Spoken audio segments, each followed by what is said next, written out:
Thank you guys for coming to this week's meeting. I know we're going to continue in the lockdown forever, it seems like, but we'll continue this and we'll see if we can continue with we've already had a few comments and emails regarding enjoying watching the YouTube videos after the meeting and how enjoyable that is. So we'll probably continue this even when we get back into face-to-face in 2021. But just remember, everybody, to mute yourselves. If you have questions, put those into the chat window. Make sure you're not sharing your webcam as we are recording and we'll be caught up into the recording. Today's agenda is we're going to have Linda Jordan come back for a double dip after after last week. She's come back to give us even more knowledge regarding covers, and it's something she does very well. She does a really good job with, and she's got a lot of experience with, so I think we're all going to learn a lot. We will have the next talk will be on websites, and some guy named Matt will do that. After that, that may be a two-parter depending on how long the talk is. So I don't know, but we'll have more talks coming up after that. At the end of the talk today, we'll we'll talk a little bit about the poetry contest that was occurring on the Facebook page. Hopefully everybody participated there, and then maybe ask Joel, if Joel is on, to talk about the anthology that he is actively running with. So that's the agenda today. And what we're going to do is we're going to do a very sophisticated handoff here. So everybody hold on to your pants. Oh, here comes Joel. That's good. All right, Linda, I want you to take control, but be gentle. Okay. Don't push the buttons too hard. Okay. Okay. So let everybody know, normally I was running the slides as Linda takes ownership of the presentation. I had been running the slides and the presenters had been asking to change the page. That was a little kludgy, so we wanted to make sure we can improve that. And so Linda is going to be sharing her screen, and hopefully that will transfer over here. Okay. I'm sharing now, so we'll see how long it takes you to pick it up. Okay, I'm seeing your screen now, so that's great. Okay. And the recording is continuing, so good job. Okay. If anybody in the chat doesn't have the video, feel free to just chime in. Maybe we'll give everybody maybe just a minute before we start here to make sure everything that handoff got picked up by the magical interwebs. Just to let everybody know as we wait and see if there's any technical issues, Linda will have a lot of show and tell today, and it'll be very interactive. And so she's going to ask that people put in questions into the chat. She's going to have a little difficulty following the chat while she's doing the presentation, so I'll monitor the chat, and Linda, I'll chime in and let you know if there's a question. I'll try to stop you at a good time. But awesome. But I think it looks good, so we'll go ahead and get started and have at it. Okay, well, hello everybody. I'm missing everybody, so it'll be great sometime to see all of you. So I'm going to talk about covers today, and I'm going to talk mainly about how to choose a cover, how to find a person to design your cover, all that kind of stuff, more so than how to make your own cover.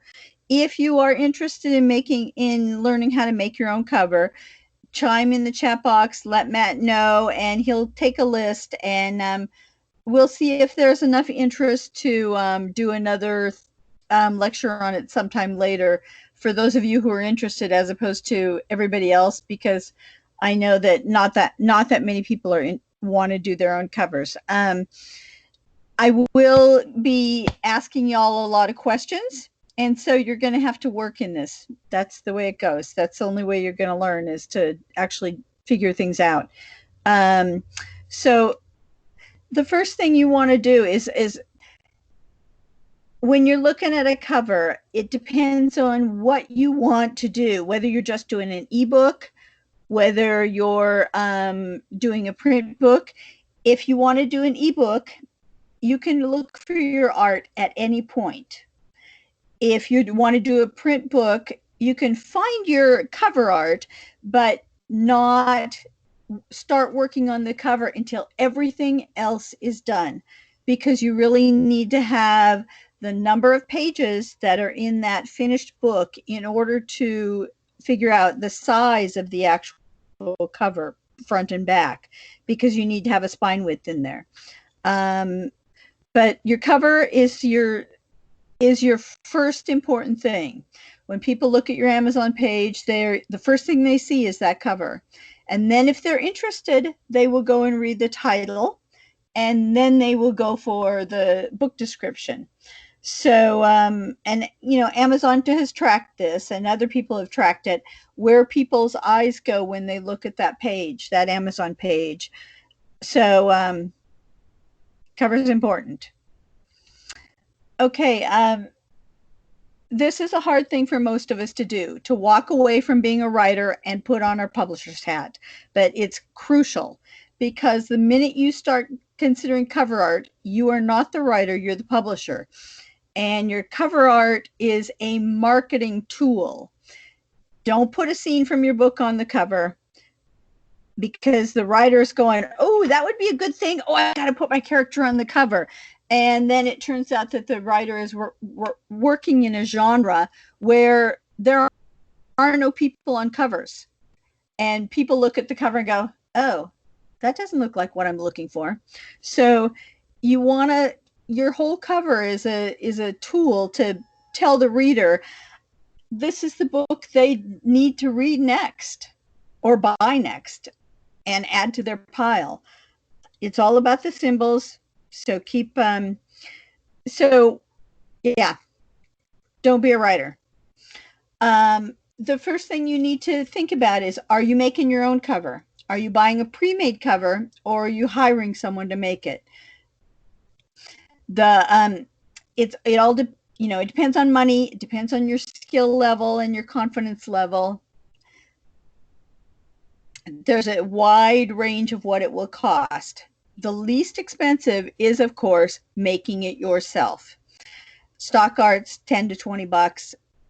Plus, you need to have software that works for you.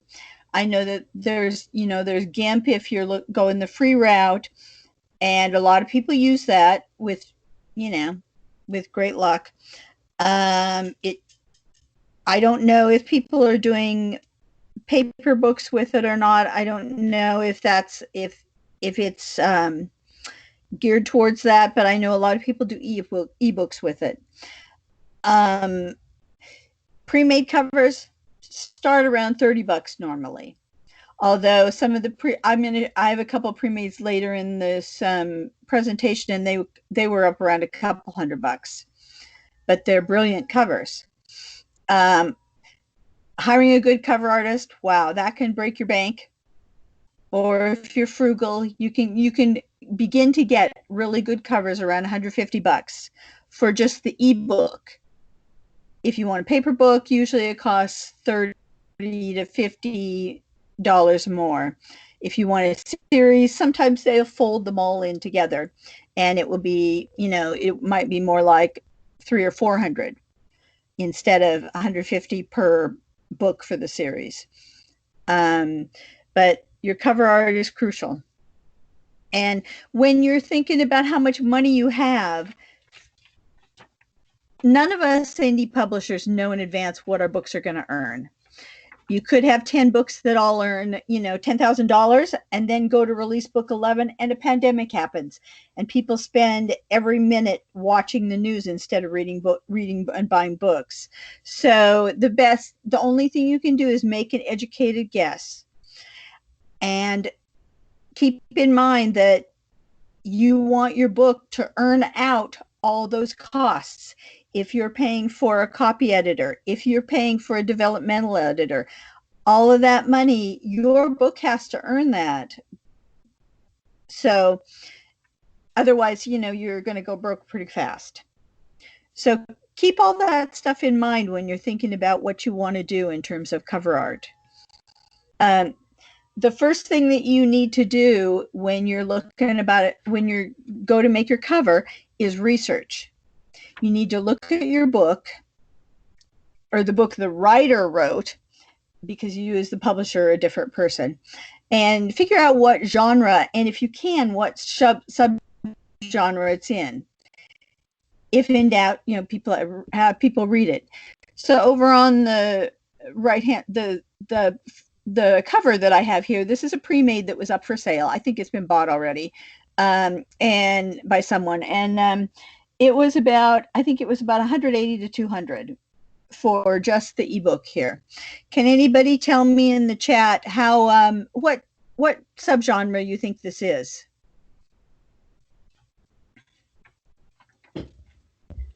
I'll wait.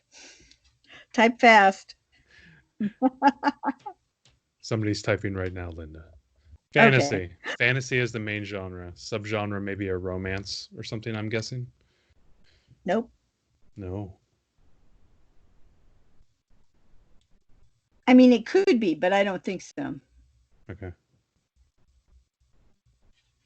you looking at more of like a historical fiction? We have a romance.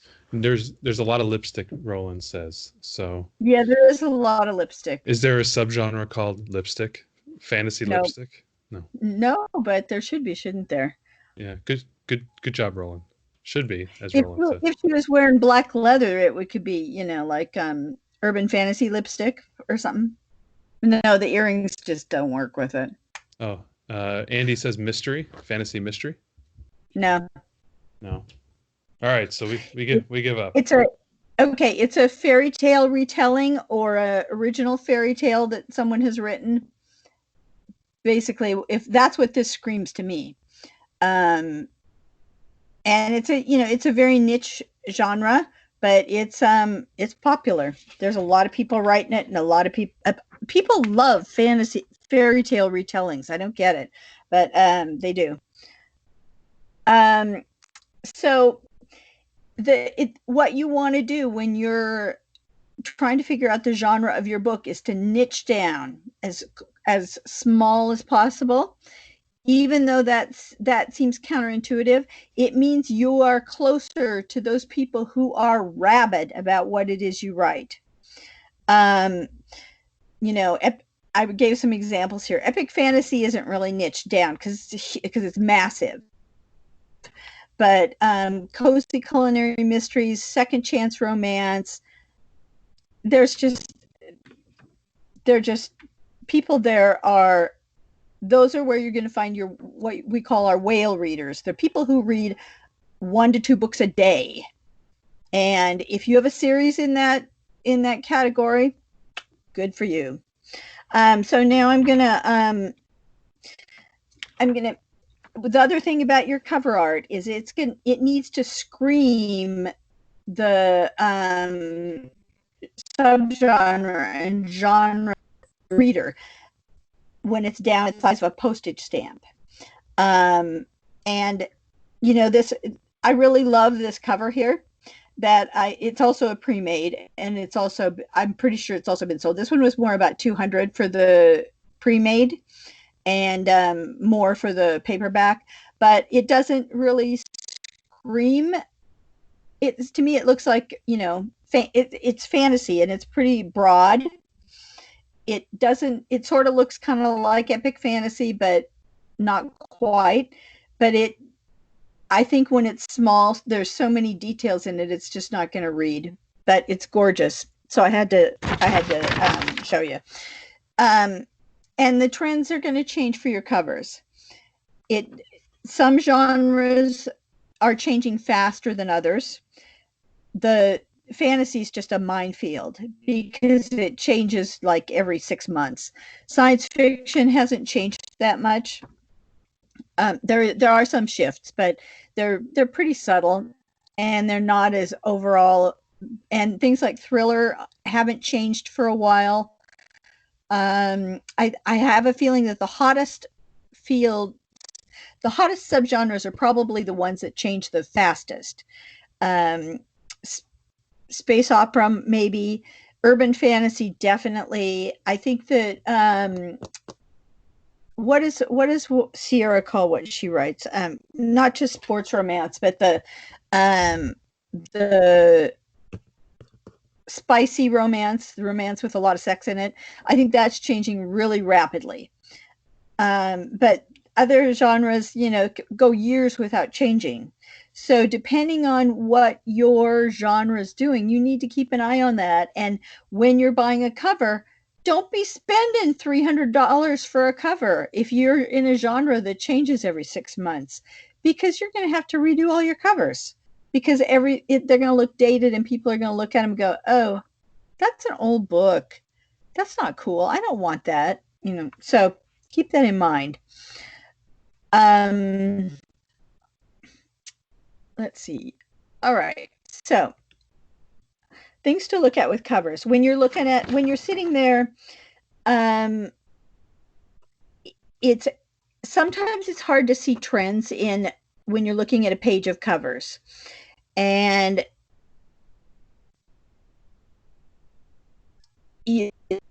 but these are some things to look at. The main colors, image, is it, and to be able to look at the image and say, is this a photo or is this somebody's original artwork? Is it a landscape, animals, symbols, people? You really need to pay attention to whether it's a back view of the head or the whole body, whether it's, a hand, whether it's wolf abs. These are important things, and they don't seem big, but when you're analyzing covers, those are the things you want to do. So what you want to do once you've figured out what your subgenre is, you want to Google, and don't just go to Amazon, but Google, like, say, Amazon bestsellers, second chance romance, and click on that link, and then look at the whole page of covers. This is one for Cozy Culinary Mysteries. And I X'd out one of them because I don't think it's a cozy mystery. And sometimes writers put their books in genres that they don't belong in. And nobody looking for Cozy Culinary Mysteries is going to click on that cover. So I just put an X through it because we're not going to look at that when we're looking at our books. Our book covers. And so I want you to tell me in the chat box what you think is happening here with the colors, with the artwork. What's the predominating thing in these cozy color mysteries? As far as the text, what is common in the text? We've had comments of bright and hopeful. Lots of calories. Yeah. Calories. Some people are. Seems kind of like a cartoony in some respects. Almost like a YA, not YA, but like a middle grade type of feel to it. Yes, definitely. We also have comments of warm and friendly font from the chat. Hallmark movies. Yeah, that's a good one. Yeah. Yeah, almost folk art. I thought that was a good one. Yeah. Okay, that's pretty much the chat. Yep. Okay, so what I'm seeing when I look in this, you're right. The first thing is the cartoony artwork, and which is one of the reasons that I hate the artwork for these covers, but I understand that they're there. And number 9, Amanda Lee, is laughing at you all the way to the bank, Linda. Yeah, I know. Yeah, and I'm not exactly laughing my way to the bank with my cozy mysteries. The half of these are their fonts for their titles are script or cursive instead of anything else. The titles tend to be puns: Criminal Confections, Cocktails and Cowardice, Prologue to Murder, Sinfully Delicious. There are generally no people in them. There's one that has a person in it, and I'm kind of looking at that going, she didn't do her research. And there doesn't seem to be any color limitations here. They're pretty much using whatever they want. Number 3 doesn't look. Number 3 and number 10 don't really look to me like they fit in this, but I didn't research them and go find out if they were.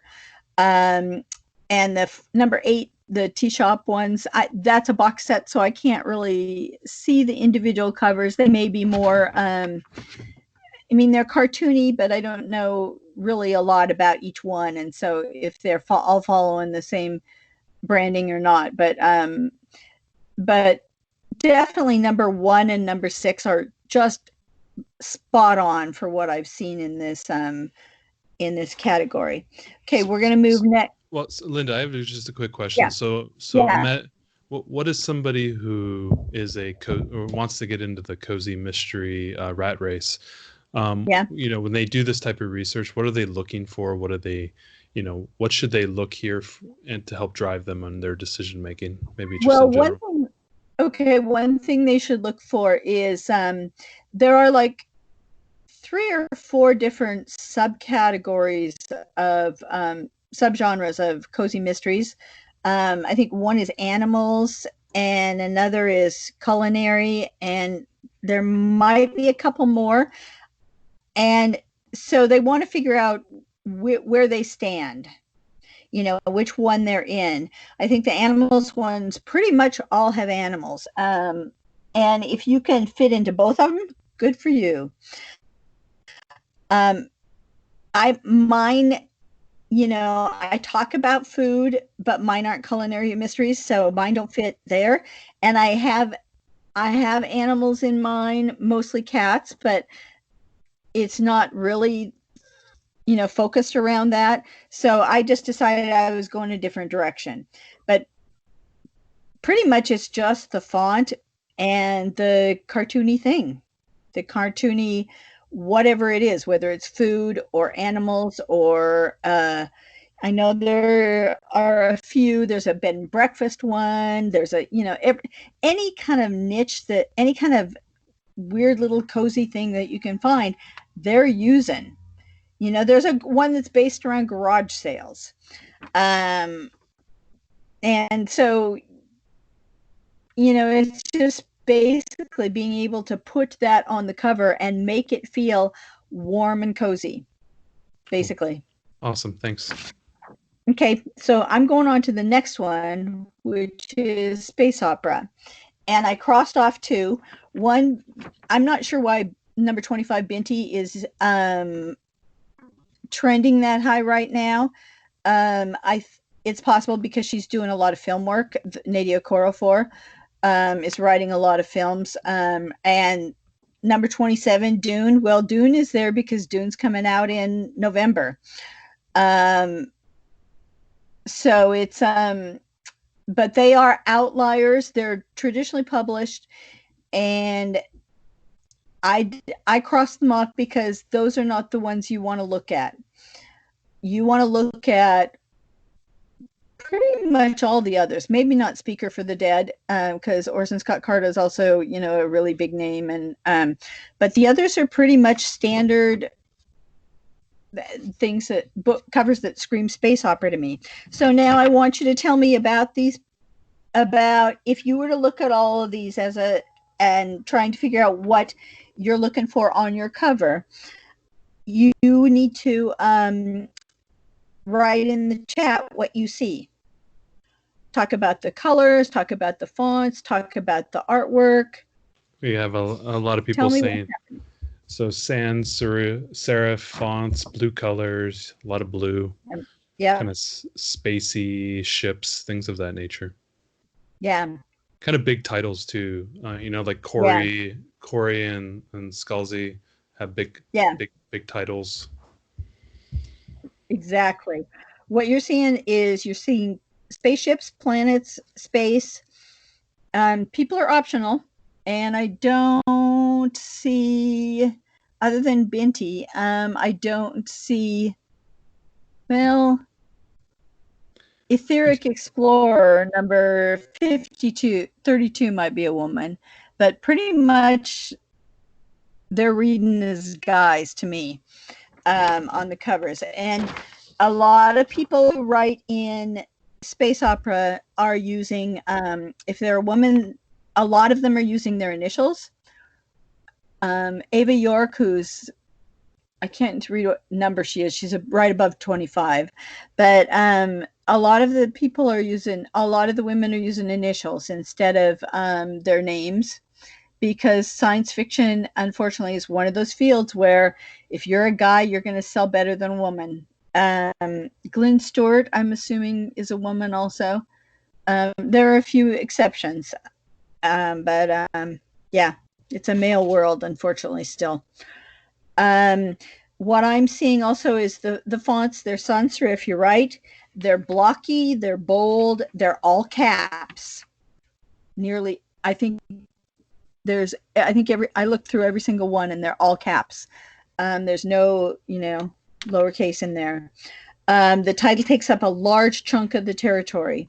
They're all high contrast, and the colors predominantly here right now are blue and black. For a while, there was a lot of orange and blue in science fiction, and that's still going. Down at the very bottom, number 40 has got a lot of orange and blue on it.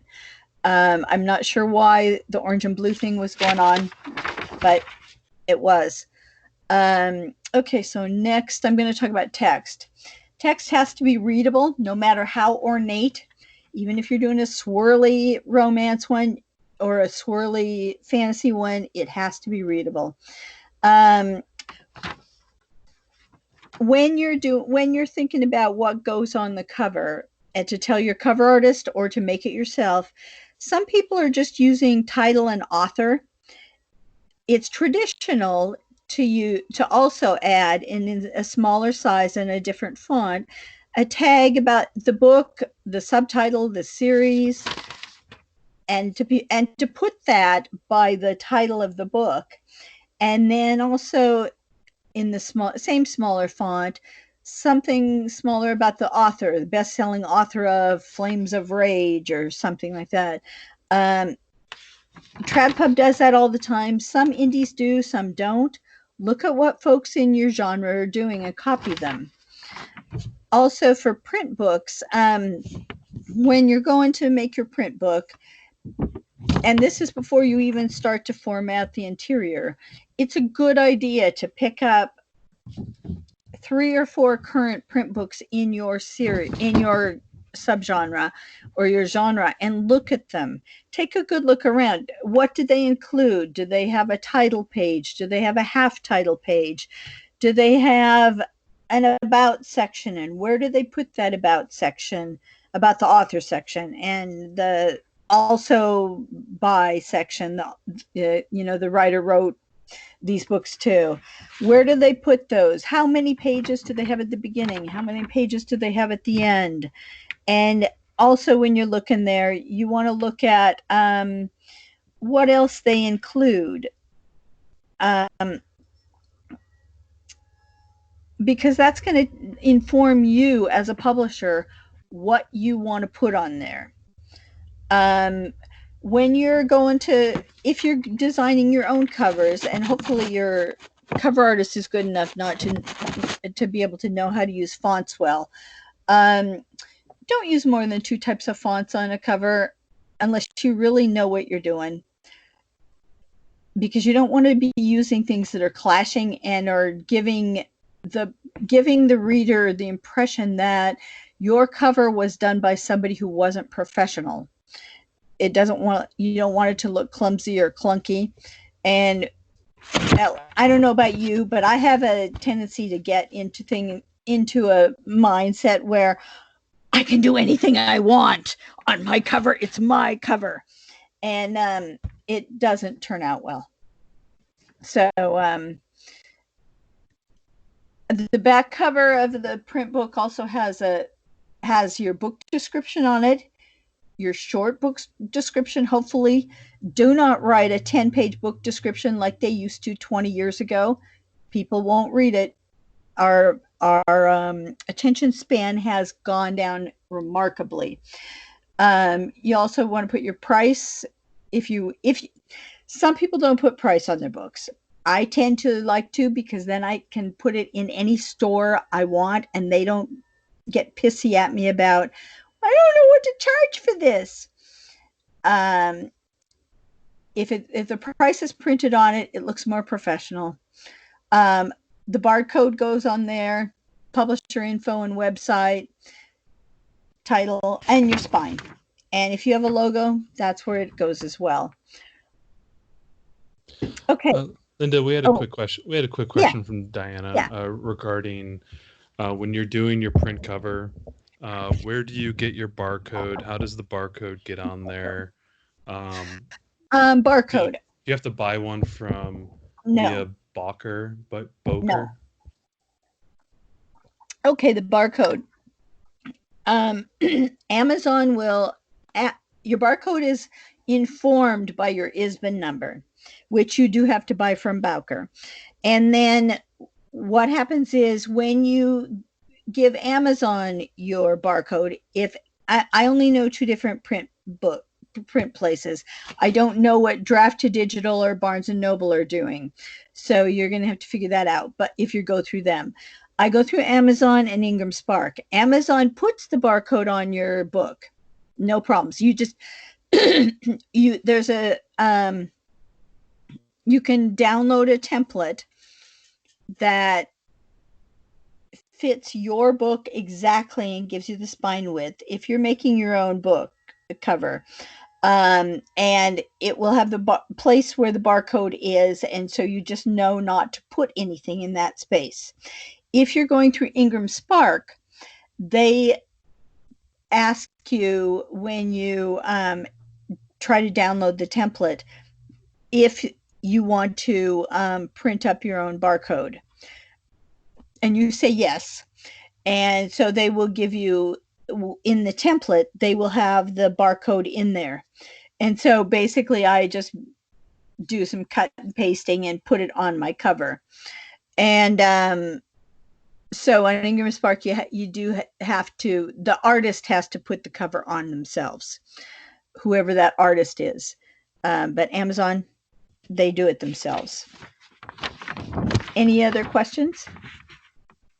It just seems like Roland had a comment regarding that Amazon is strict with respect to where the barcode is placed on the back. Absolutely. And just as a PSA, anybody who's getting their print cover generated by an artist or a creator, they'll put a place there for the barcode to be added anyways. So that's not something they have to worry about, right? It is if you're going through Ingram Spark, because they will have to give you 2 different covers, because Ingram Spark has slightly thinner paper. Okay. And so your spine width is going to be slightly smaller. It's like not even 1/8 of an inch, but it's enough that if you try to use the same cover for both Amazon and Ingram Spark, Ingram will kick it back. Okay, good so to know. It's a little more complicated, but it's worth doing it. Okay. So are there more questions, or? No, I think that's that answers the question from Diana. Yes.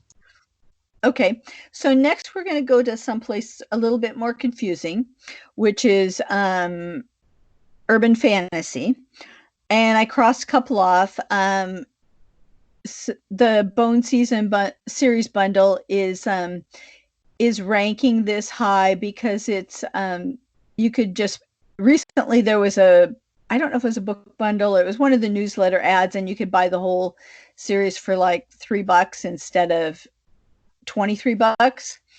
And Neil Gaiman, and it's probably a good series. I bought it. We'll find out. I like her writing. Neil Gaiman is ranking so high because Neverwhere is coming out with, he's writing a new novel, a new novel in this world. So and I believe there's a TV thing or a movie thing coming out of it. So those are ranking really high. And I'm not sure why. Oh, I see. One of them's an Audible thing for Sarah J. Maas. She is also a big name. I would kind of ignore her in terms of when you're looking at covers. I think her covers are great, but there's no telling if her stuff is getting into this placement because it's because of the cover. And we're looking for people who are indies who are just ranking because of the covers. We're trying to find the patterns here. So I want you to tell me what you see in terms of covers that are similar and what they're doing that's similar to each other. We've got comments of long hair. Oh, the obviously the magical glow orbs in their hands are Mhm. always popular. Glowing backgrounds, things of that nature. No glasses, very anti-glasses. Um, Lots of blue. Lot of portraits, faces, things of that. That's what's coming through the chat right now. Yeah, you guys are great. We're, Yes, we're it's all there is some concern about the lack of lipstick. yeah, yeah. Well, the fantasy world, you never know where they're at, so you know. Not a lot Um, of not a lot of men. It seems like kind of weighted against the sci-fi kind of polar it opposite. does. It does, and I don't know if there aren't a lot of guys who are writing um, who seem to be writing urban fantasy. I'm not sure why that is. There's a few. They tend to be doing things more that are more cross genre. Um, like mystery and urban fantasy combined and things. The guys These who write the guys who write the urban fantasy tend to be a little bit more on the horror side. That tends to Yeah. be the case, like Shane Silvers and stuff like that. Oh, okay. Like Jim Butcher is a really big name. Um, and so he's kind of an outlier too. He's a tread pub guy.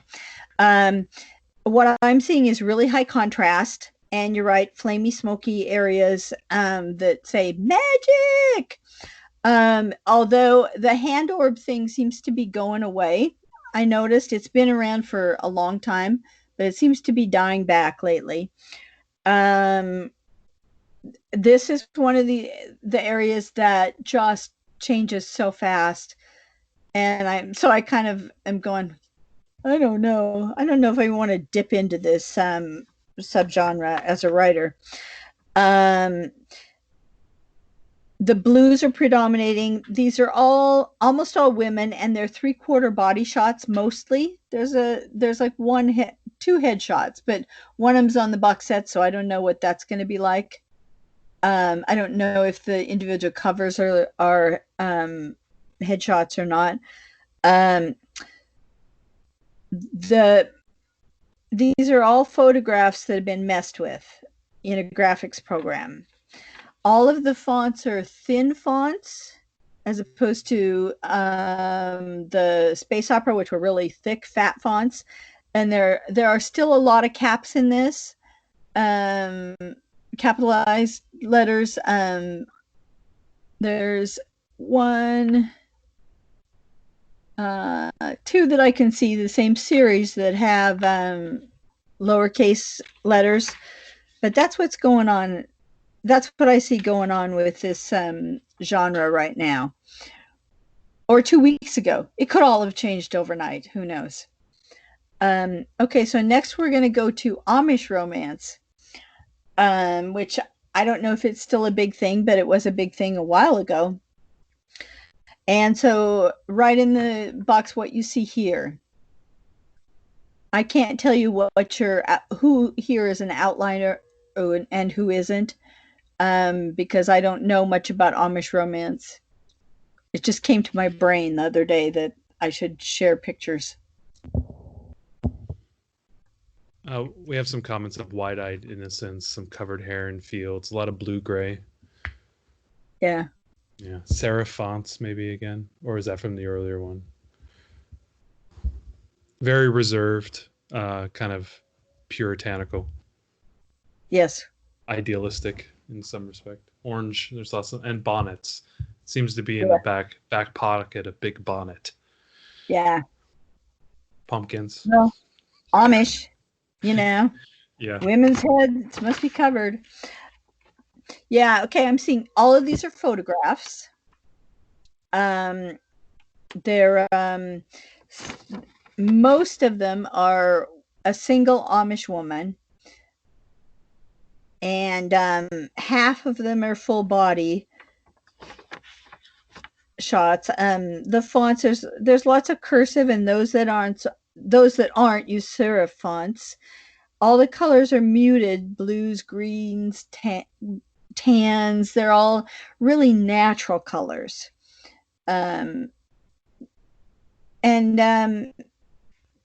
but you can see how a reader would be able to say, yes, that's my book.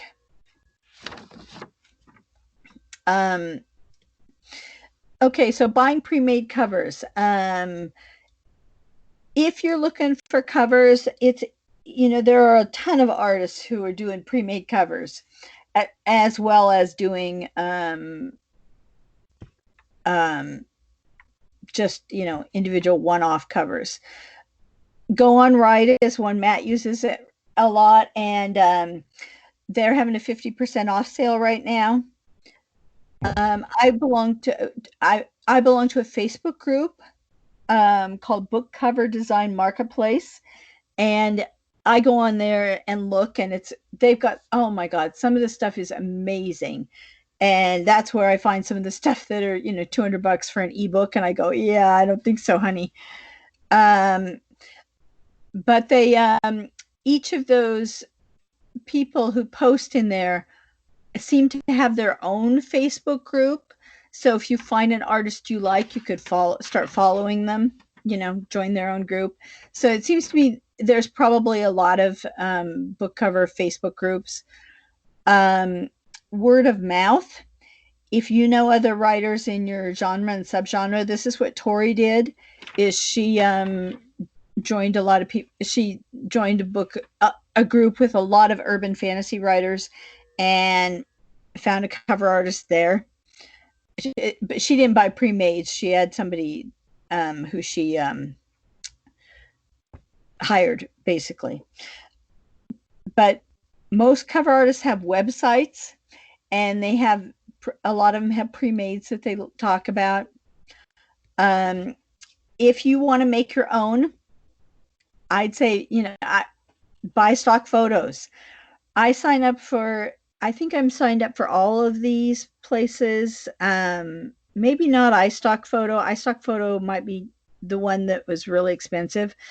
And I get a light box in each one of them, so that if I see a cool cover, that I can just put it in that light box. Because sometimes I'm looking for a cover for one thing, and I find, or cover art for one thing, and I find something for another. One thing you need to make sure, if your cover has a person on the book in the photo, that make sure that whatever stock photo place you are doing, that they have a model release contract on file. That's the model saying, you can use this photo of me. Chances are the model's not going to see your book cover and say, oh my God, you can't write a horror book about me.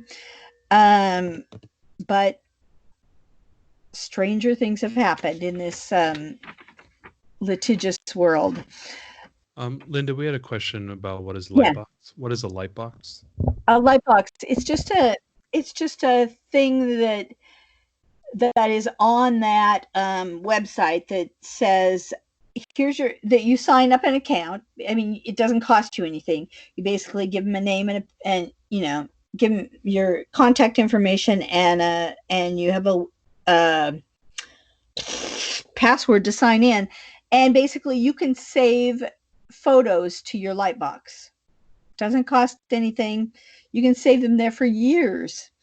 And I think I have lots of things in my Lightbox, hundreds of photos that I might possibly use sometime. And periodically I go through and say, nope, cleaning that out. But it's just a good way, because when you start looking through the stock photo things, it takes a long time. And so if you find something that screams your genre but is not right for the book that you're doing, save it, because you might use it for something in the future. Who knows? And sometime when you're bored to tears and can't figure out what to write, go look through your Lightbox. There might be a photo there that spurs your writing. I've ended up with stories and novels from those photos. And then I didn't use the photo for the cover, but it was worth it. So That's it. Any other questions? I've got some more slides. A couple of people. So Diane is asking, to understand you right, though the photos are sold for commercial use, you still need to specifically ask about permissions. Is that correct? No, you need to make sure. Most places, I think, like Deposit Photo, if you go into the when you're looking at one photo in particular, there's a part that says contract information or something like that, and you click on that, and it basically tells you if there's a model release contract on file. Some places routinely say everything we post here, before a photographer can upload a photo, they need to upload that model release contract. So it depends on the website, but just poke around looking for the model release contract. Does that make sense? Yes, thank you very much. Okay. Now, branding is something that gets a lot of discussion, and it's primarily done through text. It's basically it's a way of connecting books. I know that for a long time, I tried to brand to myself as a writer, and because I was writing standalone book after standalone book after standalone book, and I did that by making the font exactly the same for all of my books. And I don't know if that worked or not. It's hard to say, but you definitely want to brand to a genre and to a series. And I have an example of this. This is the only picture I could find. It's a poster that I did, and I couldn't find the actual artwork for it. I put it in some file somewhere, and I couldn't find it. So I just took a photograph of the poster. So it's a crappy photo. But this is my series. You can hopefully tell it's a series because the fonts are the same. I tried to use similar images. I used same artist did all of these stock photos. And I really love his artwork. So there's a kind of a style that's similar. There's a visual language going on here, and that's the best I could do for branding so far. At some point, I'm going to have to redo them because the style is going to be completely off. But so that's an example of branding. There's tons of people who do it. It's interesting to go to somebody's website and see how they branded their books. I encourage you to do that if you've got a series going, especially. If you're looking at making your own covers, GIMP is free, and it runs on both Mac and PC. There's other software. I use Affinity Photo. I have used InDesign and Photoshop, but I don't like to rent things. I didn't want to pay $20 or $30 or $50 for the rest of my life every month. And so I switched to Affinity Photo, and it does everything that I needed from InDesign and Photoshop, and I love it. And it was a one-time purchase of like $60. So I said, woohoo, I'm in. I'm the other online creators. There's Canva. I haven't used that, but Matt's used it, and I think Tony was using it. I have also used BookBrush, and I really liked it. It was super easy. They had a bug in it, and I think they fixed it where you couldn't download. This happened to me once. I made a cover there about a month ago, and I couldn't download it, and I couldn't save it. So, the best I could do was I just did a screenshot of it, and I was miffed. So I went off into Affinity Photo and finished the cover and did it. But they've told me that they've since fixed it.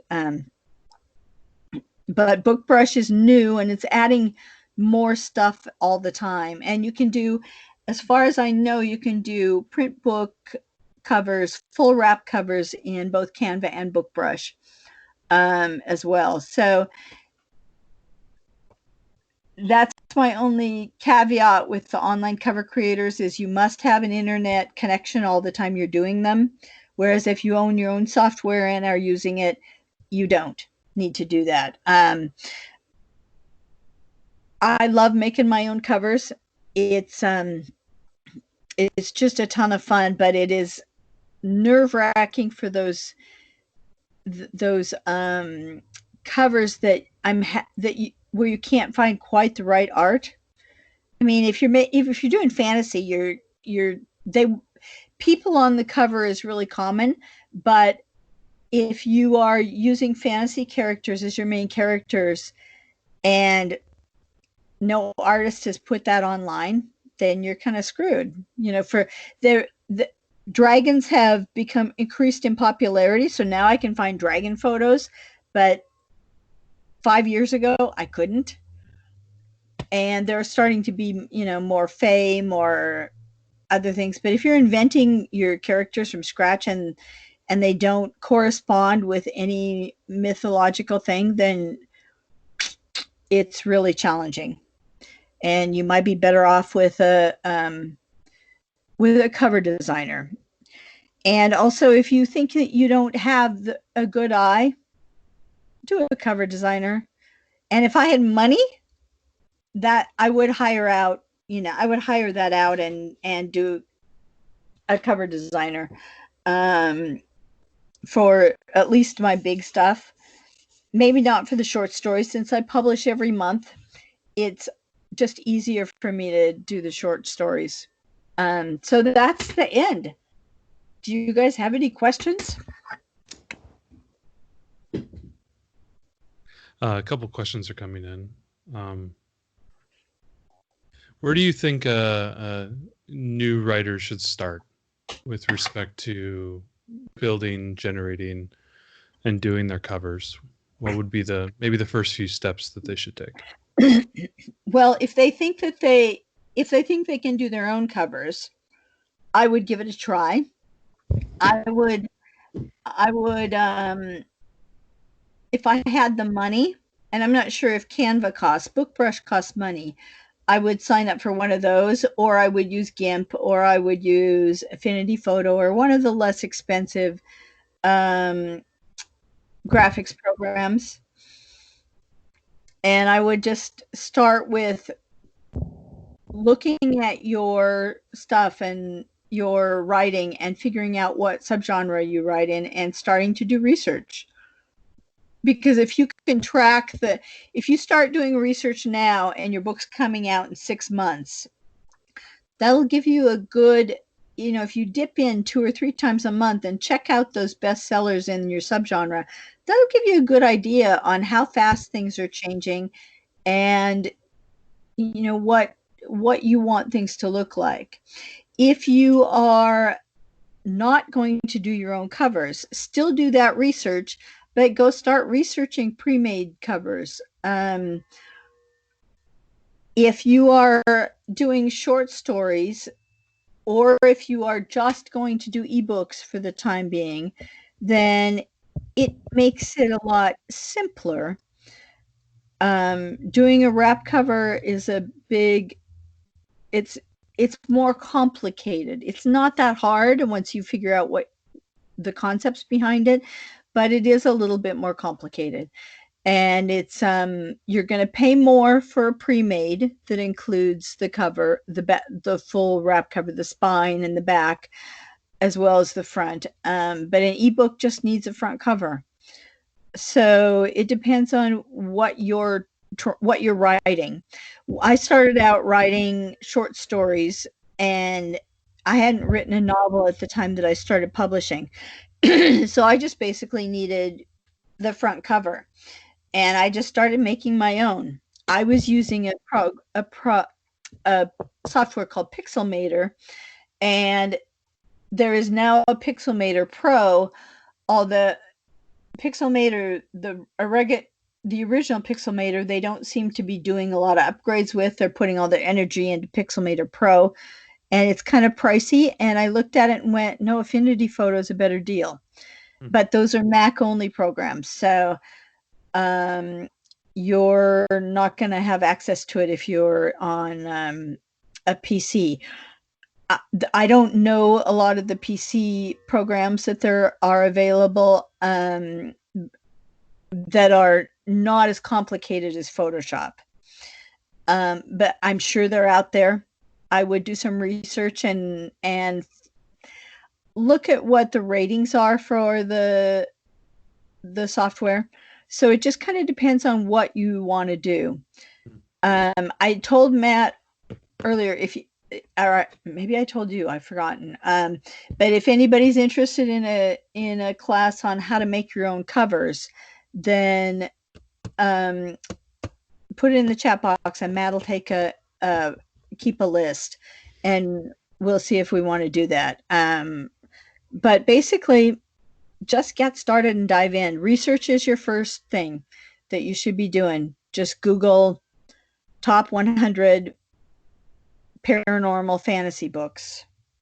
Cool. Amazon. Thank you. So John had a question regarding, is there a way to have your cover evaluated before you use it? Well, sure. Don't ask your friends and family. That's my rule. No, don't ask your friends and family.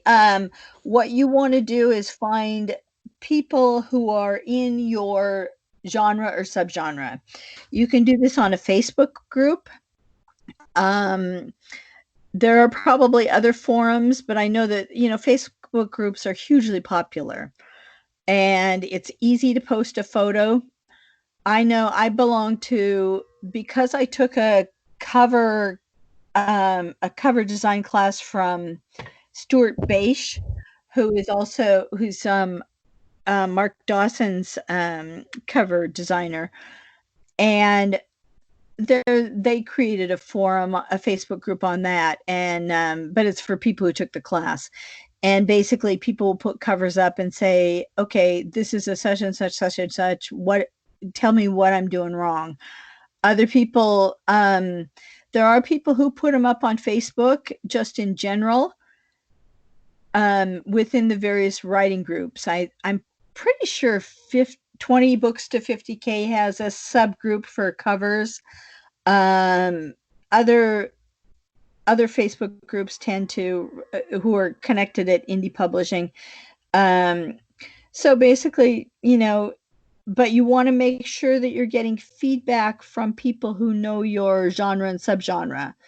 Otherwise, it's kind of meaningless because they're not your readers. I know many people who put them up on their author Facebook page, where at least people who have a lot of readers, and have a very active author Facebook page. I don't, so I don't post there, but or if you have a street team, that's another really good thing. If you have, a group of rabid people who read your books, rabid readers, and who they know what looks like a book they'd like, and that's who you want your feedback from. They might not be able to tell you, "Oh, the font's wrong," but if you put 2 or 3 covers up, they can tell you which one is the best one. Cool. I think that goes also, John, to something that I've said a few times, is you should be reading in your genre and not just Isaac Asimov, because I know you're in sci-fi, but you should be reading other indie authors in your genre that are publishing often, and you will know if your cover is not up to par. You will know. Yeah. Because that's part of that active marketing, active outreach that you need to be doing. Yeah. John, what do you know what subgenre of science fiction you're writing? Let's see. I think John's probably off on Facebook groups trying to figure it out. He's typing in an answer right now. Tony had a question, I think. Are there, oh, he goes, no, I have several, I think. Yeah. Okay. Tony had a question. Are there also trends for fiction, crime? A lot of this was all sci-fi and fantasy. Is there, Yeah. is that more just towards your general, you got to go do your research type of thing? Yeah, it is. I didn't put them up because I do not follow them enough to be able to be able to distinguish them, to be able to distinguish the difference between a thriller and a crime novel, because they're distinctly different subgenres. And there are different types of thrillers too. So I don't know enough to do that. And I don't follow Amish romance either, but I figured I could at least talk about that one because it's so distinctive in terms of the way things look. And the distinctions between crime and thriller are, I think, much more subtle. Because I was just looking under thrillers and I went, holy shit, I'm not wading into that one. No thanks. Because I'm used to looking at Mark Dawson's covers and saying, okay, that's what a thriller looks like. And I know that's just a very limited piece of thrillers, because Daniel Silva, who's another thriller writer, but totally different types of thrillers, his covers are totally different. And so I would have to study that field for a while before I could say something intelligent about it. So that's why I didn't talk about it. Appreciate it. Roland's typing something right now. Let's give him a second. And nonfiction covers have their own different styles too, and a lot of them, at least as far as self-help is concerned, or how-to kinds of things, have their covers are very much about the text. Mm-hmm. Cool. Okay. Is there any other questions? Otherwise, we can release Linda back into the wild so she can spawn a bunch of covers. Woohoo! Yeah, no, not doing that today. Okay, yeah. Susan's mentioning that people can go into bookstores to do a little bit more genre research, and that'd be helpful. But everybody's saying thank you, Linda. Seems like your job is over, so I'll go ahead and stop the recording. Yeah,